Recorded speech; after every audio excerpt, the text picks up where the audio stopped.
खबर है जहां पर गलत खून चढ़ाने से मरीज की मौत मामले से जुड़ी खबर सामने आ रही है। अपडेट आपको बताते चले, एसएमएस रेसिडेंट्स ने 2 घंटे का कार्य बहिष्कार किया है। अब एसीएस से रेसिडेंट डॉक्टर्स मुलाकात भी करेंगे। जेएआरडी प्रेसिडेंट राजेश कुमावत ने इसे लेकर बयान दिया है। उन्होंने कहा कि एपीओ के ऑर्डर वापस लेने पर आगे की रणनीति तैयार की जाएगी। सरकार नहीं मानती है तो 24 घंटे का प्रोटेस्ट भी होगा। पूरे राजस्थान में मेडिकल सर्विस बंद करने को मजबूर होंगे, ये बड़ा ऐलान भी कर दिया गया है रेसिडेंट डॉक्टर्स की ओर से। उनको कहना है कि अगर एपीओ के आदेश को वापस नहीं लिया गया तो मेडिकल सर्विस बंद करने को मजबूर हो जाएंगे। सहयोगी सौरभ हमारे साथ जुड़ चुके हैं। सौरभ, ये बड़ा ऐलान कर दिया गया है। जी बिल्कुल, देखिए रेजिडेंट डॉक्टर्स जो है वो अब आंदोलन को और तेज करने का रणनीति जो है वो तैयार कर रहे हैं, लेकिन ये भी देखना होगा कि इससे लोगों की मुश्किलें, जो मरीज हैं अस्पताल आते हैं, उनकी मुश्किलें जो है वो बढ़ जाएंगी। और ये जो भी निर्णय लिया गया है वो डॉक्टर्स की कमेटी द्वारा ही लिया गया है। जो सीनियर डॉक्टर्स थे उन्होंने ये जांचा परखा कि जो सचिन को जो जिस प्रकार का गलत खून चढ़ा दिया गया, जिसके कारण से उसकी मौत जो है वो हो गई, और उसमें जो है वो पूरी जांच के बाद ये कार्रवाई जो है वो की गई है। ऐसे में ये आंदोलन जो है वो किस प्रकार से आगे बढ़ता है ये देखना होगा। हालांकि अभी 2 घंटे का कार्य बहिष्कार जो है वो किया गया है। आगे किस प्रकार की ये रणनीति तैयार करते हैं ये देखने वाली बात है। अभी हालात क्या है वहां पर सौरभ, क्योंकि जो तस्वीर हम देख पा रहे हैं नारेबाजी चल रही है, जो मरीज वहां पर पहुंच रहे होंगे वो भी परेशान होंगे।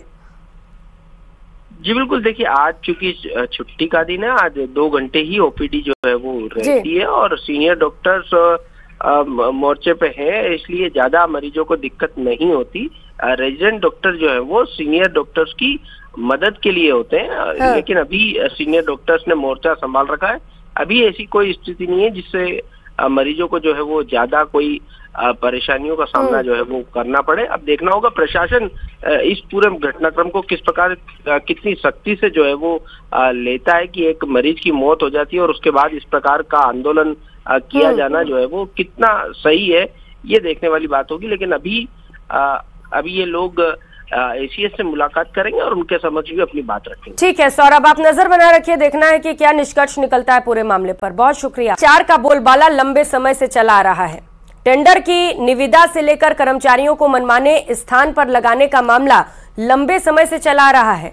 अन्नपूर्णा रसोई के लिए निविदा जमा कराने की अंतिम तिथि के दिन निविदा जमा करने के लिए कोई मौजूद नहीं था। दरअसल पाली जिले के 2 नगरीय निकाय क्षेत्रों में 5 श्री अन्नपूर्णा रसोई संचालन के लिए इच्छुक लोगों से 12 से 23 फरवरी की शाम 5 बजे तक आवेदन आमंत्रित किए गए। 2 ठेकेदारों का आरोप है कि निविदा जमा कराने के लिए ठेकेदार पहुंचे तब वहां कोई मौजूद ही नहीं था। शाम 5 बजे के बाद उनका निविदा नहीं लिया गया। उनका आरोप है कि उन्हें निविदा जमा करवाने से वंचित रखा गया।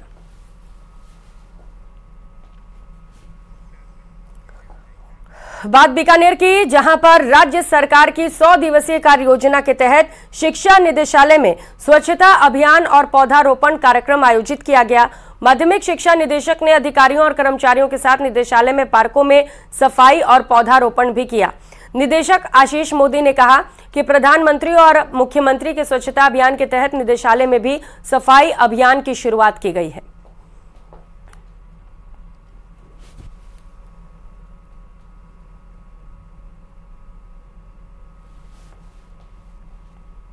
प्रधानमंत्री महोदय स्वच्छ भारत अभियान चला रखे हैं और पूरे देश में स्वच्छता की एक मुहिम है। राजस्थान सरकार के द्वारा भी पर्यावरण पर्यवेक्षण को बढ़ावा दिया जा रहा है, स्वच्छता को बढ़ावा दिया जा रहा है और खास करके माननीय मुख्यमंत्री महोदय के निर्देशन में माननीय मुख्य सचिव महोदय के द्वारा एक कार्बन फ्री और एनवायरनमेंट क्लीन पद्धति को प्रमोट किया जा रहा है। तो इसी चीज़ को प्रमोट करने के लिए आज हमने बीड़ा उठाया है कि डायरेक्टरेट में सभी लोग, सारे अधिकारी और कर्मचारी मिल करके यहाँ सफाई कर रहे हैं। यहाँ पर लगभग 8 पार्क हैं, उसको साफ सफाई करने का आज काम यहाँ पर किया जा रहा है और ये एक सतत प्रक्रिया जारी रहेगी ताकि नियमित रूप से इस कैंपस को एनवायरनमेंट पॉइंट ऑफ व्यू से स्वच्छ और क्लीन। आमतौर पर सरकारी विभागों में बेतरतीब तरीके से फाइल पड़ी रहती है। मेरे ख्याल से शिक्षा विभाग का निदेशालय उसमें एक एक्सेप्शन है, क्योंकि माननीय मुख्य सचिव महोदय के निर्देशानुसार अब यहाँ पर IT का भरपूर उपयोग करते हुए 100% फाइलें इलेक्ट्रॉनिक फाइल की जा चुकी हैं और यहाँ पर कोई भी फाइल डायरेक्टरेट में फिजिकल फाइल नहीं चलती है, 100% इलेक्ट्रॉनिक फाइल चलती है। तो गॉन आर दोज डेज जब सरकारी दफ्तरों में लाल बस्ते भरे रहते थे। अब लोग रियल टाइम फाइल डिस्पोज कर रहे हैं और इलेक्ट्रॉनिकली डिस्पोज कर रहे हैं ताकि वो कहीं से भी अपने घर से, बल्कि मैं कहना चाहूँगा कि लोग छुट्टियों में रात को 12-12, 1-1 बजे तक मेरे पास फाइलें आती है। तो कहीं ना कहीं जो सरकारी वर्क कल्चर है राजस्थान सरकार का वो बदल रहा है, समय बदलता है, उसके साथ लोग भी अपने आप को अडाप्ट कर रहे हैं। इस तरीके से विभाग ने ई फाइलिंग के माध्यम से अपने काम को बदला है, तो निश्चित रूप से उसी तरीके से अब जो बाहरी जो वातावरण है ऑफिसेज का, उसको भी बदलने का काम किया जा रहा है और आज से इसकी शुरुआत कर दी गई है। बीकानेर से न्यूज़ 18 के लिए विक्रम जागरवाल। और खबरों में आगे बढ़ते हुए, जयपुर नगर निगम ग्रेटर की 7 नई समितियों के गठन को राज्य सरकार ने मंजूरी दे दी है। इसे लेकर सरकार की ओर से डीएलबी ने आदेश जारी कर दिए हैं। लंबे समय से राज्य सरकार के पास ये प्रस्ताव लंबित था। बीजेपी बोर्ड वाले ग्रेटर निगम ने पिछले गहलोत सरकार को यूटी टैक्स, सामाजिक सहायक लोक कल्याण समिति, वर्षा जल पुनर्भरण संरक्षण समिति, फुटकर व्यवसाय समिति, सीवरेज संधारण समिति, अतिक्रमण निरोधक समिति, अवैध भवन निर्माण निरोधक समिति का प्रस्ताव दिया था, लेकिन पिछली सरकार द्वारा इन कमेटियों को मंजूरी नहीं दी गई। इन समितियों के अध्यक्ष और सदस्य भी तय कर दिए गए थे, लेकिन कामकाज और अधिकार नहीं मिल सके थे।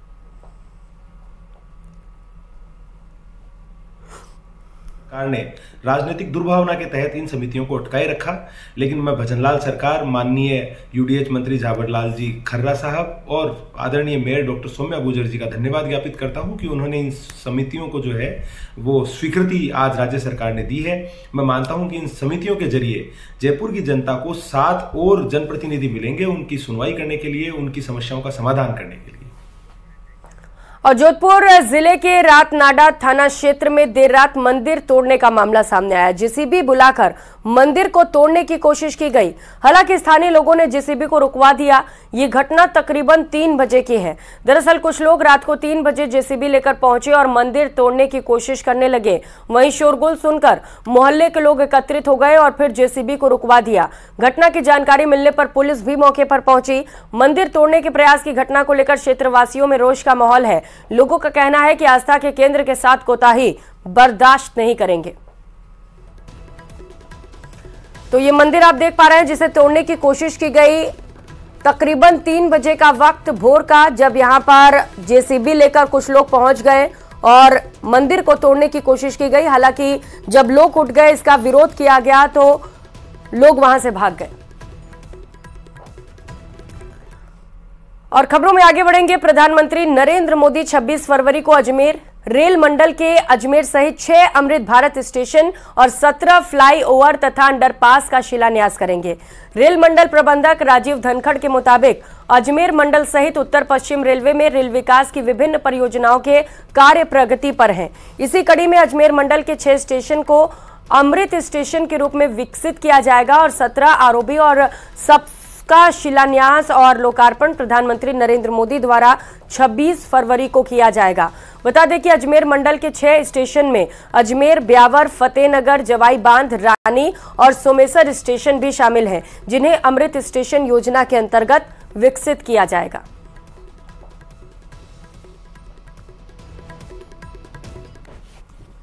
फरवरी को माननीय प्रधानमंत्री जी देश भर में 554 अमृत स्टेशन और 1500 से अधिक आरओबी आरयूबी का शिलान्यास शुभारंभ कर रहे हैं।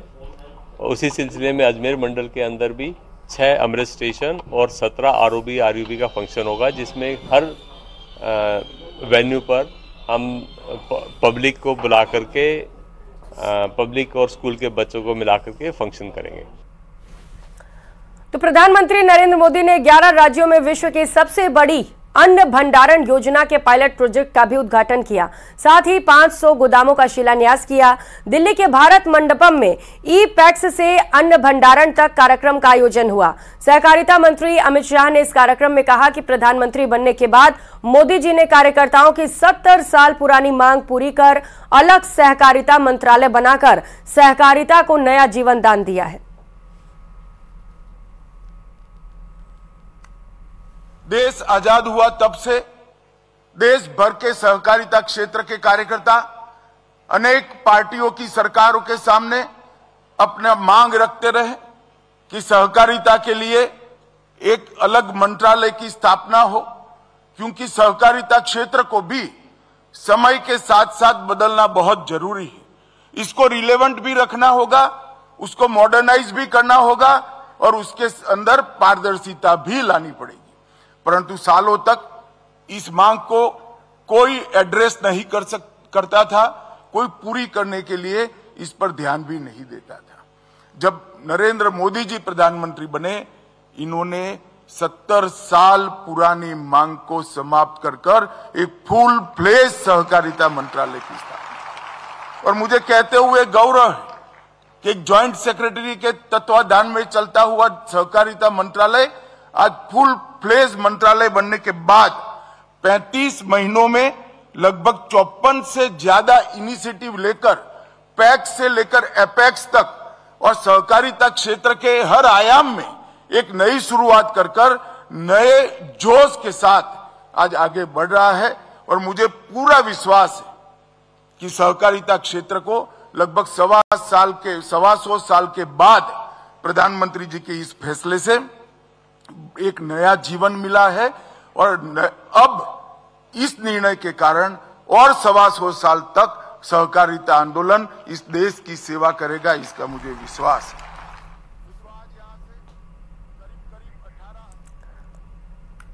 उधर अजमेर की ऐतिहासिक आना सागर झील इन दिनों जलकुंभी के जाल में फंसी है।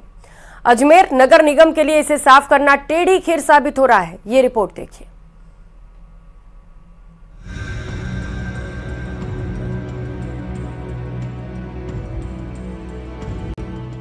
झील पर जलकुंभी का जाल, जलकुंभी से आना सागर का बुरा हाल, कब मिलेगी निजात? जलकुंभी का स्मार्ट सिटी को ठेंगा। हरियाली आंखों को भाती है, लेकिन तस्वीरों में दिखती ये हरियाली आंखों के भाने के बजाय चुभ रही है। ये हरियाली है अजमेर की ऐतिहासिक आना सागर झील की। झील में फैली ये हरियाली कोई हरियाली नहीं बल्कि जलकुंभी है। इस हरियाली ने आना सागर झील में अपना जाल बिछाया हुआ है। आलम यह है कि अजमेर नगर निगम के लाख प्रयासों के बावजूद ये निगम की मेहनत को ठेंगा दिखा रही है। अजमेर की ऐतिहासिक आना सागर झील इन दिनों नगर निगम के साथ ही स्थानीय प्रशासन की दुर्दशा का शिकार बनी हुई है। लगातार हो रही राजनीति के कारण यहां पर 8 किलोमीटर की परिधि में जलकुंभी का आतंक है और जलकुंभी लगातार फैलती जा रही है। पिछले कई वर्षों में आना सागर में जलकुंभी का अधिक विस्तार हुआ है। इसमें अब पानी कम ही नजर आता है, दिखती है तो सिर्फ जलकुंभी। जलकुंभी से निपटने के लिए नगर निगम ने स्मार्ट सिटी के तहत वेंडिंग मशीन भी खरीदी। जेसीबी और अन्य मशीनों से इस घासनुमा जलकुंभी को निकालने का प्रयास भी किया, लेकिन जलकुंभी टस से मस नहीं हो रही है। अगर बात करें झील के इतिहास की, तो हिंदू सम्राट पृथ्वीराज चौहान के नाना अरुणोदय सिंह आना चौहान ने 1135 ईस्वी से 1150 ईस्वी में इस झील का निर्माण करवाया था। उसके बाद कई सदियों तक यह अजमेर के निवासियों की प्यास बुझाती रही, लेकिन लगातार हुए परिवर्तन और जलाशयों के निर्माण व तकनीक के बाद आना सागर दुर्दशा का शिकार होती गई। निश्चित रूप से जलकुंभी ने आना सागर को पूरे को अपने आक्रोश में ले लिया है। आज स्थिति ये है कि लगातार इस प्रकार की जलकुंभियाँ लगातार बढ़ रही है। नगर निगम बार बार सफाई भी करती है, प्रयास पूरा कर रही है, तो क्या प्रशासन इसका स्थायी इलाज नहीं है? झील में शहर के अलग अलग इलाकों का गंदा पानी पहुंच रहा है। अजमेर नगर निगम के पार्षद और बीजेपी के शहर अध्यक्ष रमेश सोनी झील को लेकर के कुछ खास कह नहीं पा रहे हैं। वहीं महापौर ब्रिजलता हाडा का कहना है कि इस विषय में कलेक्टर से बात की जाएगी। लगातार फैलती जलकुंभी से झील का अस्तित्व खतरे में घिरता जा रहा है। तो कलेक्टर साहब को मैंने लेटर तो लिखा है, वो इस पर क्या कार्रवाई करती है वो मैं कलेक्टर साहब से मालूम करना पड़ेगा। सौंदर्य भी खराब हो रहा है, जलकुंभी इतनी सारी है, मतलब मैंने जब से पदभार ग्रहण किया जब से देख रही, मतलब जलकुंभी निकाल के थक गए, लेकिन इसका मतलब खत्म होने को तैयारी नहीं है बिल्कुल। ये स्थिति चल रही है अभी, इतनी डिविडिंग मशीन चल रही है। लगातार फैल रही जलकुंभी से आना सागर झील में पल रहे जलीय जीव भी इस दुर्दशा का शिकार हो रहे हैं। मछलियों को सांस लेने में परेशानी हो रही है। पर्यावरण प्रेमी इसे लेकर के जिला प्रशासन और नगर निगम से गुहार लगा रहे हैं ताकि शहर फिर से अपनी खोई हुई पहचान को वापस पा सके। ऐसे में स्थानीय प्रशासन के साथ साथ सरकार को भी इस पर ध्यान देने की आवश्यकता है, जिससे कि जल्द से जल्द यह जलकुंभी निकल सके और यहाँ के जलीय जीवों को भी एक राहत मिल सके।